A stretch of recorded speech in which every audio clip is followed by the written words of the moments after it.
our body still very much feels it, even if we're not conscious of it. And so we're dissociating from it. And really, what happens when humans dissociate from our anger is that forms a template in our brain. That template will go on to live inside of our brain and unconsciously dictate our relationship with anger for the rest of our life unless we become conscious of it and do something to change it. Maybe there's a myth of an angry person that you can overcome. Maybe you can heal yourself. Like, I think I can heal myself and have a better relationship with anger and use it for good.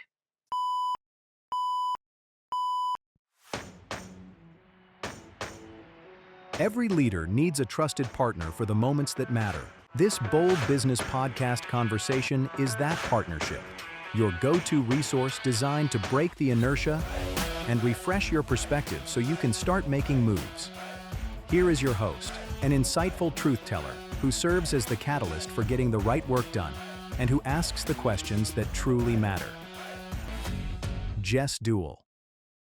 Today in this episode, you're going to hear about being responsible to your feelings and responsible to other people and what the difference is. You are also going to learn about how to tell if your anger is healthy or reactive and what to do about it or how to build it. And the work behind the scenes matters. Bronwyn Schweigerdt and I talk about anger. We talk about how it shows up in the world. We talk about self-trust. And make sure, in addition to this conversation, that you check out her podcast, Angry at the Right Things. I know it's in my playlist and it's part of the rotation of content that I consume. Maybe there's a myth of an angry person that you can overcome. Maybe you can heal yourself.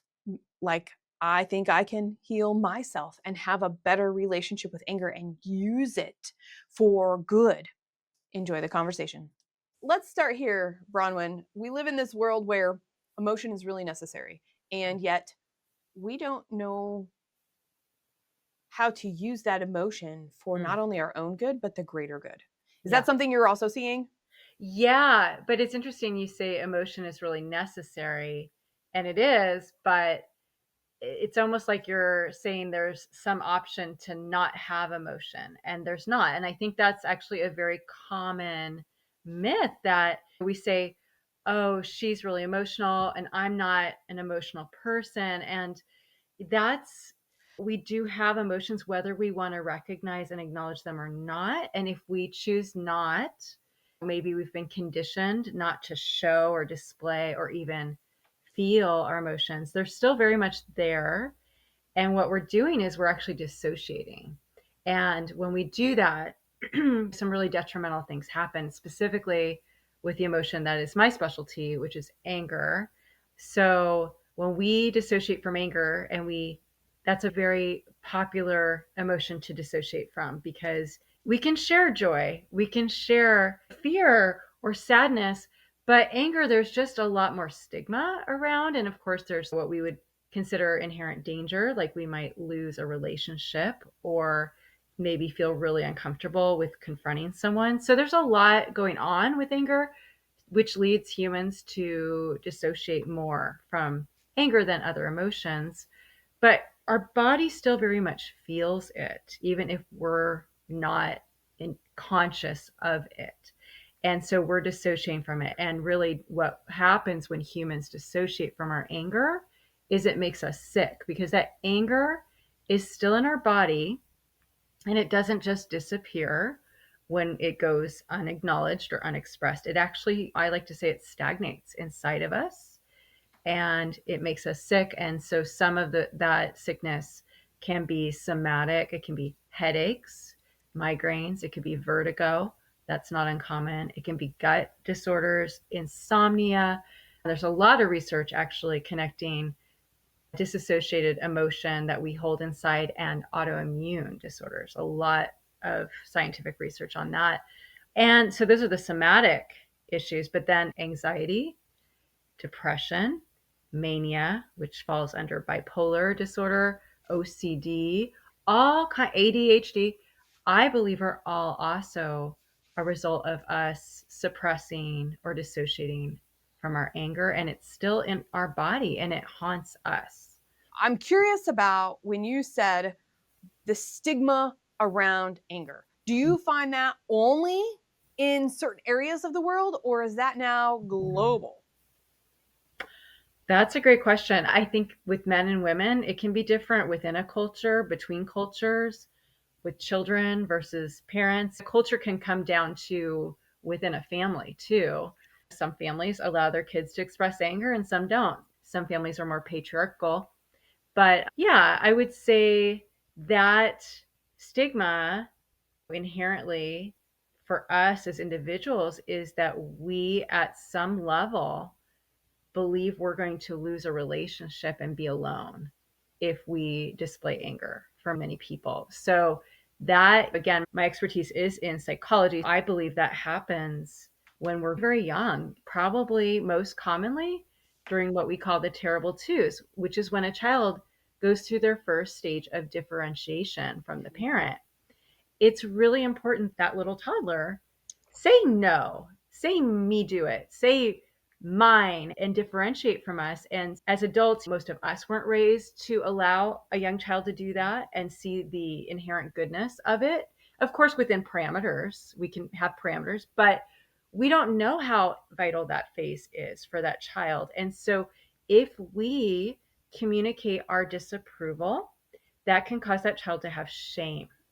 If we give that child like the silent treatment, like a lot of parents will do that when they're not happy with that child's behavior, that communicates not only shame, but really it sends a message like you will be abandoned. Because for a little child to hear like a distance in mom's voice or see like mom is distant through silent treatment or her eye contact is being withheld, that feels like they will be they will die because they are going to be on their own and they're only a vulnerable little child. And so that is intolerable. What happens is that forms a template in our brain that associates us having a boundary or displaying our anger or being assertive with fear of abandonment and annihilation. That template will go on to live inside of our brain and unconsciously dictate our relationship with anger for the rest of our life unless we become conscious of it and do something to change it. Okay, so before we go any further, everybody, this is Bronwyn Schweigerdt. What are 3 things that we want to know about you, Bronwyn, as we're listening to the rest of our conversation? Yeah, so I'm a psychotherapist. I'm an anger expert. I am a founder of the Center for Anger and Integration, and I lead trainings for other therapists on anger and what I call integration. I have a podcast which is for the public as well as other therapists, which is called Angry at the Right Things. It is in my listen list. I'm going to be real with you. I actually keep hearing this come up in relationship to my consumption of both reading and listening around stoicism and how Mm. anger is fueling and how there are some very interesting things around that. And I'm reading a book right now by Patrick Bet-David. It's not really an oldie, but it's a few years old now, called Choose Your Enemies Wisely. Mm. And it's about using anger as fuel to achieve Mm. your business goals. It's a really cool concept because he's actually like, no, you don't need revenge. No, you don't need Mm. vengeance out there. You Mm. just need the right fuel to go. And Mm. so I'm listening to you and I'm thinking all of these things are showing up at the same time. And I'll Mm. bet they're interconnected some. So my question would be is, do you think anger is a fuel? Yeah, absolutely. In fact, we hear a lot about the importance of boundaries these days, which I love because I grew up in the 70s. A boundary was like the center line on a road. That was the only time you heard that word. And now, like my daughter who's 21, she's need a boundary. I love that the young generation, like this is such a part of their vernacular. We talk about boundaries. People will say, I need to have a boundary. But as a therapist, I have found that if I am encouraging my client and I say, Jess, it would really be good for you to have a boundary with this person, that's actually not going to stick unless you feel the anger because that is the very purpose of that anger.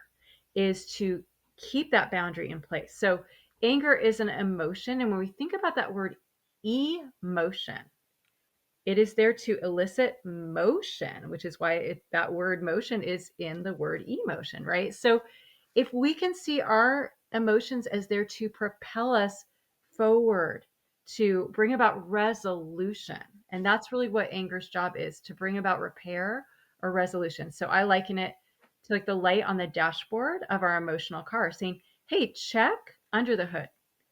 The goal is to bring something to resolution. And so if we can start to see our anger in the same way and bring whatever that is to resolution. So if I'm feeling angry and I am in touch with that anger and I say, you know what, Bronwyn, I feel your anger right here in your chest. I feel it. What does this anger need right now? What does it need from me? Oh, it needs a boundary with Jess, or it needs to be assertive and say, hey, Jess, we said we'd meet at 9. It's 9:20. This has happened multiple times. What's going on? That's actually me channeling my anger out when I say that. Do I sound explosive and scary? No. I'm just being assertive. It's not aggressive, it's assertive. And that is what anger does. And so now, if you can really stick with this metaphor, I am expressing that anger out of my chest into words. It's not stagnating inside of my body, giving me a headache so that later at lunch, Mhm. I'm going to have a headache. It's not going to haunt me. Mhm. It's going to use, or if I have a boundary, or if I bring about accountability in some way. So that is really the purpose of anger. Okay, so we got to go backwards a little bit then, because I hear you being very clear with your words in those moments. I can recognize I don't have as much practice as you right now because I'm like, boy, would I wish that my anger always came out like that. So, how much practice does this actually take? Tell me about what does happen when you feel angry. I think it depends on where I'm at. Ultimately, if I were to, let's see, I'll just pick one. There are times where I recognize I don't wish to be. First of all, there's a whole bunch of societal stuff. I'm already going to be seen as aggressive no matter what comes out of my face because I am independent, I am strong, I'm willing to stand up for my beliefs. And if I get angry, I'm going to put somebody else that is going to make them uneasy.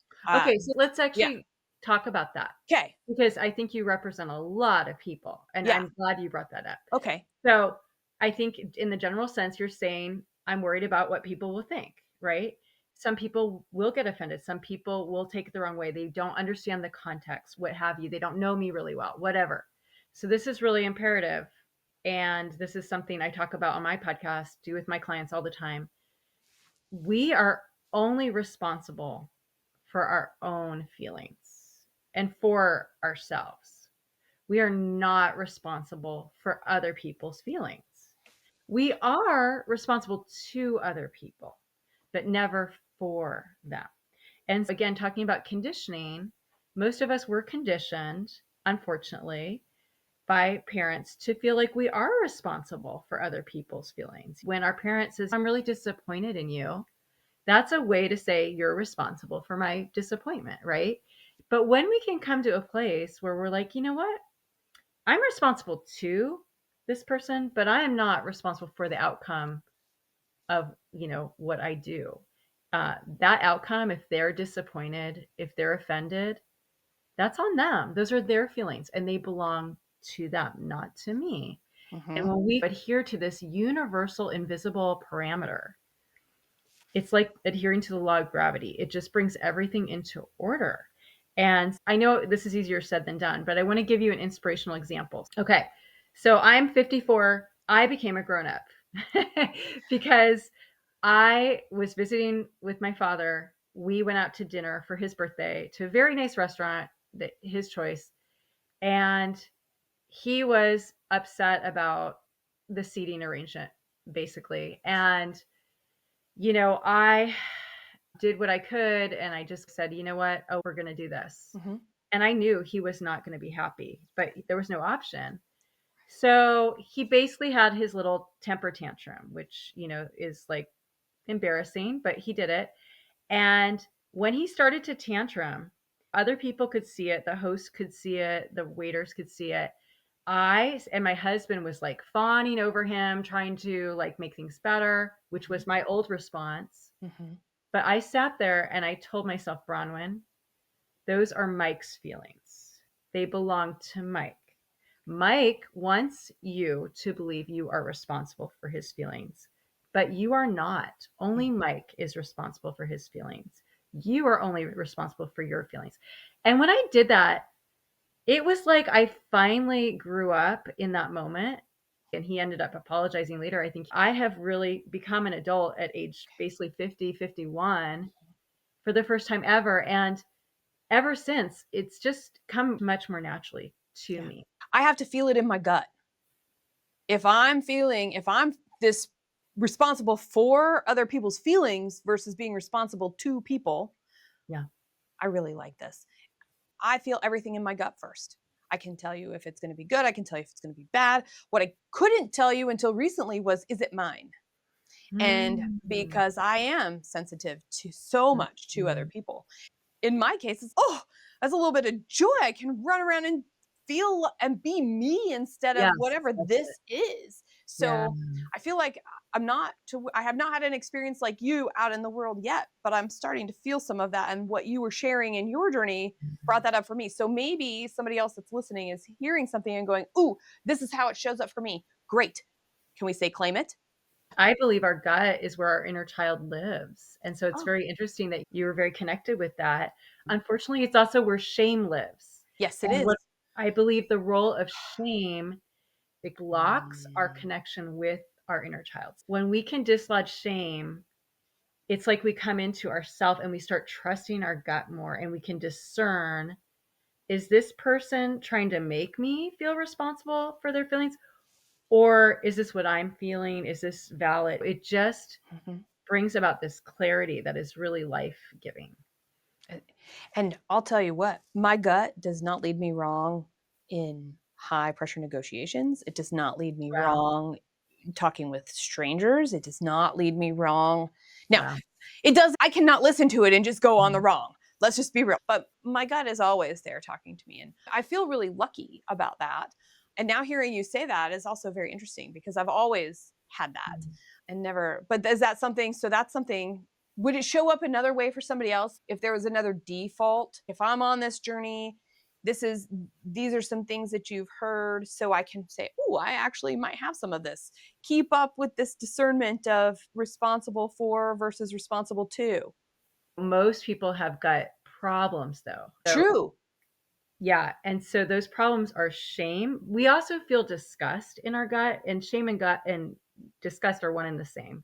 But disgust Oh. is disgust of others, shame is disgust with ourselves. And when we betray ourselves, we feel that in our gut. So where we feel betrayal, we feel that in our gut. A big part of what I do is I help people to dislodge that shame because I liken what I do as a therapist as like a midwife. I had a home birth 21 years ago, and a midwife is someone who really trusts that the female body knows what to do, but needs a healthy space, a safe space to do that in. And so facilitate something, but they're not bringing about all these interventions. Modern medicine doesn't seem like it trusts the female body to know how to birth a baby. So it has all these interventions, but midwives are very hands off, but they will intervene as needed, but it's Mhm. pretty light on the intervention. And I really believe that is the job of a therapist too.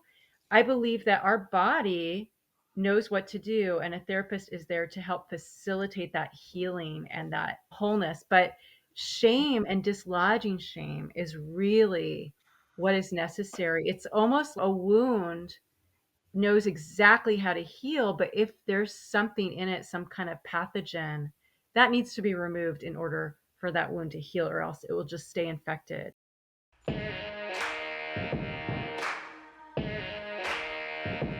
Feeling stuck? Like, what got you here won't get you there. The pressure to grow is on, yet the path isn't clear yet. You don't have to walk that path alone.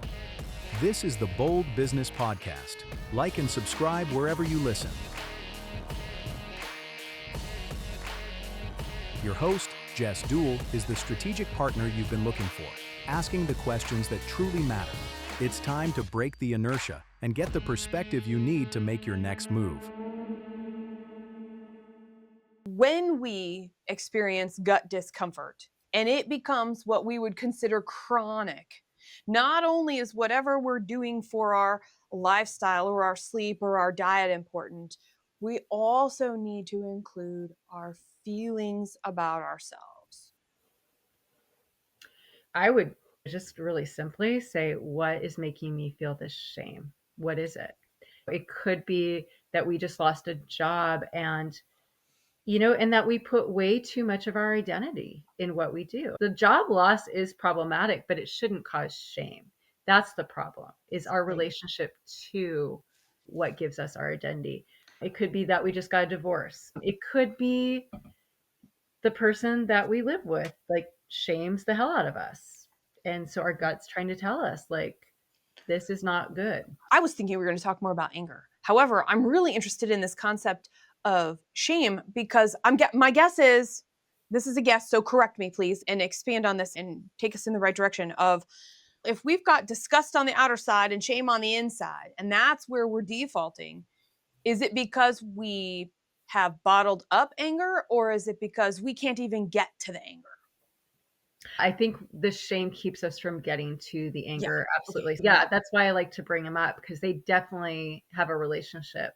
Okay. I think so. One of those spin-offs of that relationship is what I call reactive anger, because there's Okay. healthy anger, but then there's also reactive anger. And I think that's the anger that gets all the news, that makes the news, is like those people who are just maybe hotheads and they're just so reactive. Okay, so that's not healthy anger. Healthy anger is that warning light on our dashboard saying, hey, this needs repair. Reactive anger is actually oftentimes a result of when someone is feeling shame and they're like defending. So let's say you and I work together and I say, Jess, I really appreciate, how you do this every day for me, but I'm wondering if you could just, pivot a little bit on how you do that. And that's a fine request. But let's say you are someone with a lot of shame Yeah. and you can't hear that correction or that redirection from me, just triggers way too much shame in you. And so that now I'm going to see reactive anger. And maybe you'll say something like, okay, sorry, no one's perfect. But that's the reactive anger, is to defend from shame. Is that also the physical anger? When someone triggers shame in us, we feel disproportionate anger to the actual situation. So, healthy anger, the feeling that something is up. You equated it to a warning light. What are ways that we can cultivate, right? Whether it be mindset or our garden, relationships, friendships, trust in ourselves, right? All of those require cultivation. What are some of the ways that we can cultivate and really harness that awareness of here is our indicator light, here Mhm. is where we're at, so that could we cultivate healthy anger regardless of our relationship with shame and disgust? The more we dislodge shame, Uh-huh. the more we're going to be able to cultivate the healthy anger. Can we backdoor in the other way? Because here I'm thinking, and I'm listening, and I'm like, I'm really glad I've already been on this journey a little bit, and I can speak to you in this from a place of Yeah. compassion. Because I think if I hadn't, I think we'd be having a very different conversation. Because I'm like, ooh, I can see how a Mm, past self of me might have wanted to say or wanted to show up or mm, would mm, be feeling and trying to do something different in this moment. So I can even look at a past Jess and a current mhm. Jess and see Sure. that. And Yeah. if somebody's listening, okay, I get this. I'm not ready to admit, claim, or indicate to myself that I have shame. So maybe if I start here, because I want healthy anger, could I do something? Because I'm guessing it's going to lead to the other anyway. Well, let's talk about shame a little bit more because Okay, good. everyone has shame. Yeah, Every single human being yeah. has shame. Okay. There's nothing shameful about having shame. I will say, where we get the most shame, where that stems from, is our childhood. It's learned. Shame is not It's not an emotion, which babies are born into the world with all the emotions, but they're not born into the world with shame. Shame is not native to humans. Shame is taught from other humans. So that could be definitely by our parents. And again, I'm a parent. I know I've shamed my child. We talk about it and we've worked to dislodge a lot of it. But that's just what humans do by accident, sometimes not so accidentally, but we shame other humans. That's just how we do things. Yeah. And the goal, though, is for us to dislodge that shame. Let's Okay. do it. So let's say you feel your gut, but it's not the good feeling. It's actually the shame, right? So, There's a warning. or maybe like it takes time, but you notice you're having bowel Okay. issues, right? Okay. And or it could be that you just felt shame because you yourself had a reaction to something where you're like, oh, that's reactive anger. I think I felt shame when that person said that, right? So it could be any of those things. So I'll give you an example from my life. So a few years Uh-huh. ago, my daughter and I got in a fight. And about an hour later, when I was calmed down, I was sitting up in this chair actually, and I closed my eyes Uh-huh. and I just said, what just happened? And I really replayed our conversation and I wanted to understand what triggered me exactly. And I realized my trigger was that she was silent in my presence. And that's something that lifelong for me. I have a very hard time, less or so now, but historically, just if I'm in the presence of another person, I need there to be talking because if it's silent, that's a trigger for me. It feels like rejection of that person. And so what I did is just replayed that silence that when she didn't want to talk to me, which was her prerogative. I got mad at that, but I just replayed what did that feel like in my body Mhm. when she refused, when she said, I don't want to talk right now. And I'm sitting there with her and it's silent. And I felt it in my gut. And so I just close my eyes, focus on that sensation in my gut. And what we can do is we let our minds just passively float back to the earliest memory we have of that same bodily sensation. And that will bring us back to what I call an imprinting memory. My memory was when I was 3 and I was in the presence of my mom for a long time and she was just silent and she wouldn't talk to me. She didn't look at me. She didn't respond to me. She herself was really depressed. I realize now, but that created a lot of shame because when a parent doesn't make eye contact, doesn't show interest in a child, that child always naturally concludes, I'm the reason, I'm problematic, right? The child doesn't have the objectivity to say, no, actually, our mom's depressed. Yeah. We don't have that objectivity. So we create the shame Right. for ourselves. Mhm.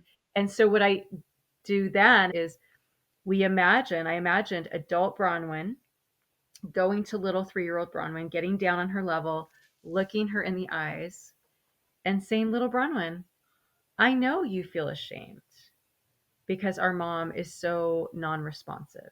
And I don't blame you whatsoever. But I need you to see what I see.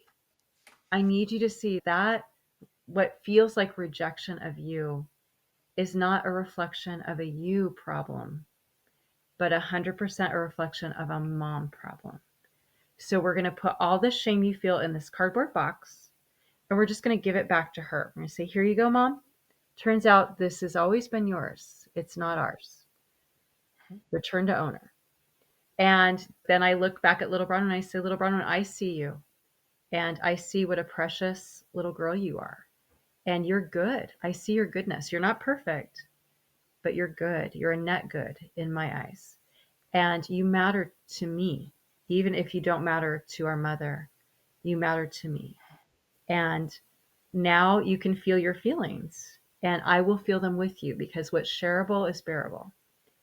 And I ask for your forgiveness for my abandonment of you because I didn't realize how much you needed me to see you and to recognize you and how powerful I am for you. But I'm here now and I'm committed to winning back your trust by attuning to you and not abandoning you again. It takes 60 seconds.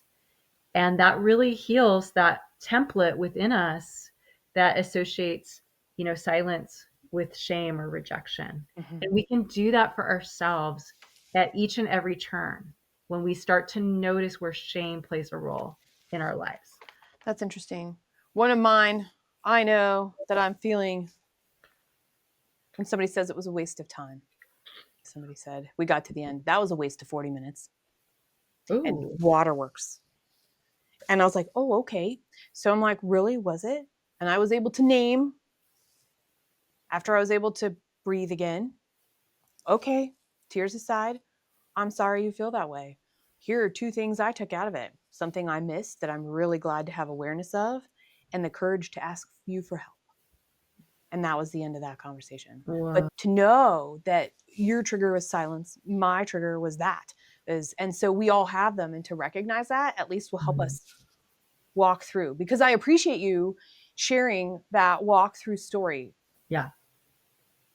It's only through the life experience that got us to where we are today that will allow us to see that in the past.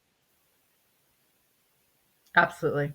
So that when we do that, I call that an integration exercise where we integrate Yeah. with our young self, Yeah. and it really heals people Mm-hmm. very quickly. It is very powerful. And I will say, Jess, someone saying that was a waste of time, that's hard for me to hear. What I would come back with is Yeah. I'd say, "Oh, you and I have very different opinions on that. Thank you for sharing yours." Yeah. Yeah. I like that, to have that counter response and to show gratitude for the different perspective in that particular space and place. It's interesting. It's interesting to see, and it's interesting what people will be willing to take responsibility for themselves. And when I say people, I'm including me in that, because there are times I Mhm. don't want to take responsibility for something that I did because I'm actually ashamed or embarrassed. Mhm. Yeah. And it's really hard to come back around. And I think if I were to project out, working with our own shame first to be able to start building a healthy relationship and a strong indicator in our gut that is telling us that there's something to address, then what? So you tell me, then what? Then what? Yeah. You know what I find as we give back that shame to the original owner. So I did another exercise with my father. So this is in my imagination. Yeah. Um, It's never out loud with anybody else, by no, we do ourselves. this for ourselves. Exactly. And one day I just pictured 10-year-old Bronwyn sitting at the dining room table where my father would, every night, he would mock me at dinner starting at age 10. He'd just ridicule me. And I pictured her and I imagined going to her, looking her in the eyes and saying, I know how much shame you feel, but you know what? That's his shame. So we're going to put it all in this cardboard box and we're going to say, here, Dad, this is actually yours, not ours. And by the way, we can do this with guilt as well. And I find that Ooh, guilt and shame actually are are two similar. sides of the same coin because a lot of parents make us feel guilty, Yeah, not necessarily shame, but they work the same way. that makes So sense. we can give that box of guilt to the parent Yeah. too. So yeah, as we do that, it's after I did that though with my father in my imagination. Actually, I had someone in my life who was trying to shame me. And in the past, so you talked about the new Jess, Yeah. the old Bronwyn would have just sat there and taken it in. I Mhm. would have really believed what they were saying. And in fact, I have done that, and it led me to extreme depression. And I can share that story. That's actually how I got to be a therapist and how I became an anger expert. It all started with people putting their shame onto me. And that's what humans do. Like I said, we unconsciously, most often, when we feel small, we can make ourselves feel bigger by putting shame on others, by belittling others. And that's really what we call scapegoating. That term Yes. really shows up here. Yes. And my dad did that to me every night. I was the scapegoat for his own shame. And so Mhm. he gave it to me. And so when we do that in our imagination, when we give it back, it frees us up. And so here I am sitting with this person, and they, in that moment, instead of just like taking it in, it was like I had an invisible force field between me and this man. And I just sat there and I was like thinking, oh, I know what you're doing right now. It was like I could see it. I could see him trying to give me his shame in a box, like all these boxes. And the force field's, no, you can't penetrate. And I was just sitting there, are you kidding? And I held him accountable. He ended up getting fired. Oh, So yeah, yeah, this is what we can do. We can just have that objectivity when we dislodge our own shame first for ourselves with our parents usually or some mhm. other bully. Then the rest of the bullies in the world, oh, it's a no-brainer. It's Yeah. going to come naturally. If your week feels like you're being pulled from one demand to the next, this is for you. The daily grind is the #1 killer of business instinct, pulling you and your team away from your vision. Reclaim your strategic edge with the Present Retreat. This free guide from Red Direction is a simple, powerful framework to carve out the space you need, to filter out the noise, make the right decisions, and lead with clarity. Visit presentretreat.com. We talk about boundaries and having them. We don't ever have to. Sometimes I find out I have built boundaries through what you were just talking about. This stuff just happens. This work just has this result. And then I'm like, oh, look, I have a boundary. How interesting is that Mhm. from doing Yeah, this work? right. Now, personally, I will speak for myself talking about this. I'm like, I got you. And it makes me think that not only is this work important and it matters, but it's the beginning of the work isn't dealing with the anger, isn't getting to know the anger, isn't managing the anger or what transforming it, whatever word you want to put in front of Mhm. that anger. How do I know myself? Is this an appropriate takeaway from our conversation so far? I'm really glad you've kind of were able to articulate that. I think that is absolutely true. I think as we dislodge shame, we're no longer divided within ourselves. We're able to connect to our true self. We're naturally going to feel that anger and trust it and see what it needs from us. That's just going to be a natural outflow. Yeah. But if we have a lot of shame, this isn't going to work. Like it's just not going to gain traction. So the work you do and the work I do are similar in one way. Mm, We can get a quick result maybe, but it's not lasting unless we mm, do all the work that you can't see the result of. yeah. And that takes time and it takes intention and it takes effort. And sometimes we can't see the end. And sometimes it's a really messy in the middle of it. And it's all necessary. Yeah. And that's truly where the work is happening. Because if all we want is that outcome, then what? We're actually missing the boat. We like the idea of a boundary. We understand what it does, but how do we hold it and Mhm, support it and integrate it and make sure it's right for us if we haven't done anything else? It will mhm, fall down if we haven't done anything else. mhm. Is that That's true. fair? Absolutely. Okay. That's my takeaway from this conversation so far, Bronwyn. That's really cool because you're helping me see this right now. Then we're actually having a really good conversation because Yeah. I like that when it is both ways.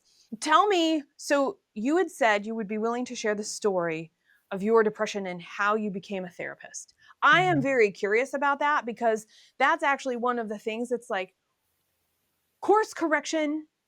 We thought we were doing the right thing and what we were here to do, and we had something else in mind that it's not, I don't think we missed the boat. I think everything pointed in that direction, and it mhm. was just oh, you're actually ready now. Here we go. Hard left right here because you're ready. I'm ready. Was that how it actually felt for you in hindsight? I didn't have many feelings feel You much don't have anything. feelings back. In hindsight, I'm Yeah. like, "Oh, yeah, what a godsend." Yeah. Would you share that story with us of how Absolutely. that was the catalyst for you to become Yes. involved and passionate about anger and being angry about the right things, like the name of your podcast? About 17 years ago, I fell into a very serious depressive episode, and I went to a bunch of therapists, and I remember sitting on the couch of each one of them thinking to myself, "You know what, Bronwyn, you are hardly functional right now, but I think you'd still make a better therapist than this person." So that kind of galvanized me to go back to school and get another master's degree because I already had a master's in another field. So that was like, okay, I think I need to become a therapist and be my own therapist and get those 3,000 hours. So that was a cool thing. And that came from that first depressive episode. And it also healed my depressive episode simultaneously. But as life would have it, about a year and a half later, I fell into a much more pernicious and enduring depressive episode, the one I was referring to before, where it was based in me taking on other people's scapegoating, shaming of me. So that was not good. I actually had to stop working. Like I was so depressed I couldn't work, function, what have you. Mhm. When I did finally get better, and that took years, I started working again as a therapist, and I started connecting the dots between what my clients' stories are and my own depressive episodes. And I started seeing that anger was the common denominator. Suppressed anger, not anger. Dissociated anger was the common denominator between both of my depressive episodes, all my clients' depressive episodes, anxious episodes, panic attacks, mania, OCD, ADHD, all the things. And I was like, voila. I've even had a client who's had lifelong migraines. Her migraines stopped in therapy because she realized, oh, I'm just dissociating from my anger. So I have seen miracles by helping people connect to their anger, helping me connect to my anger. And again, like you said, it's not a simple, straightforward journey. We do have to dislodge that shame, but it's also very empowering.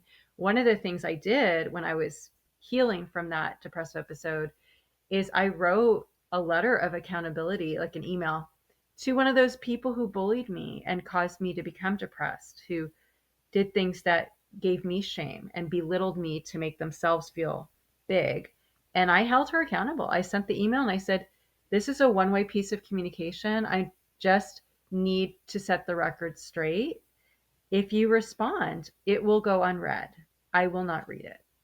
Mhm. And every act I did like that, like further empowered me, further healed me. So it's really about us reclaiming ourselves, taking back our dignity, taking back our lives by outsourcing that shame and then that connecting with anger. Mhm. So the people that are most important to us might be a parent, might be a partner, might be a child. How do we bring them with us in this?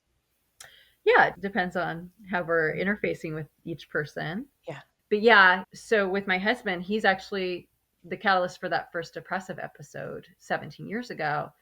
Was we had just relocated and I was very lonely. And I looked at him just like a couple nights after our move. And I had tears in my eyes. And he showed no empathy, just zero. And now I've learned, and he's learned too, that the reason he withheld empathy from me was because he didn't want to feel guilty because he was the reason we moved. But he's learning, we're learning together, but he's learning Mm. he's responsible to me, right? And so in that moment, he felt responsible for me. And that will really cause us to not show up for people. And so in that moment, when I needed his empathy, I just needed him to say, you know what, Bronwyn, I see how much you're hurting and it's breaking my heart.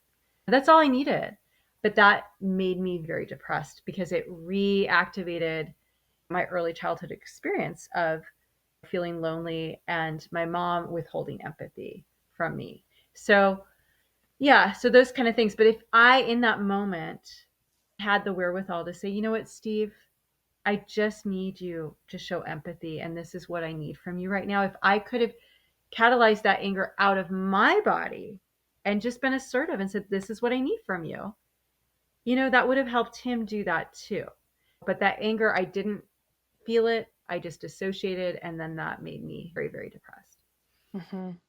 Thank you for sharing that because I know when we want to be part of something bigger, whether that's within a household or within a company, with our partners in life, our partners in our work, our partners in our community, whatever that is, it sounds like there's a way forward. It doesn't have to be Yeah. a severing.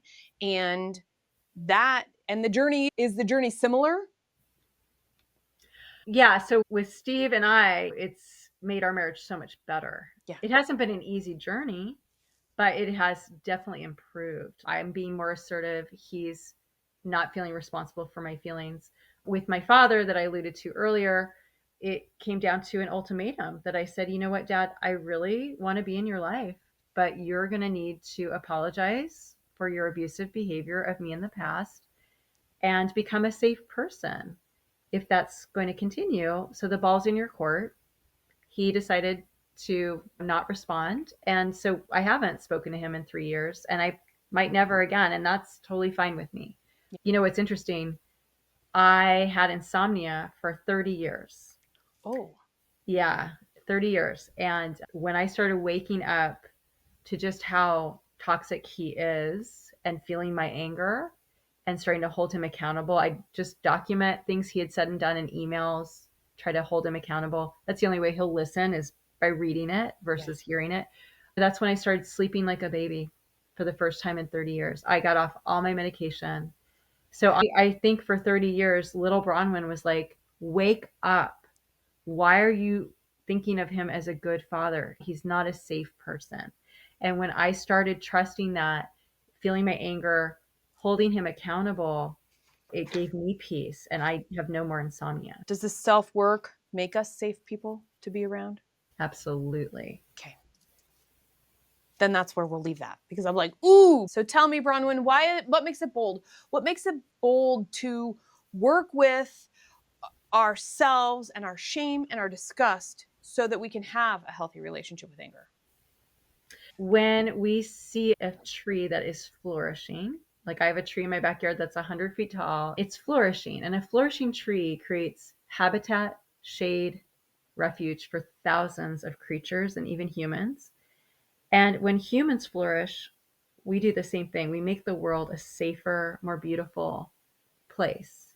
And so there's nothing selfish about us flourishing. When we learn to be true to ourselves, when we stop betraying ourselves, we flourish and everything around us improves as well.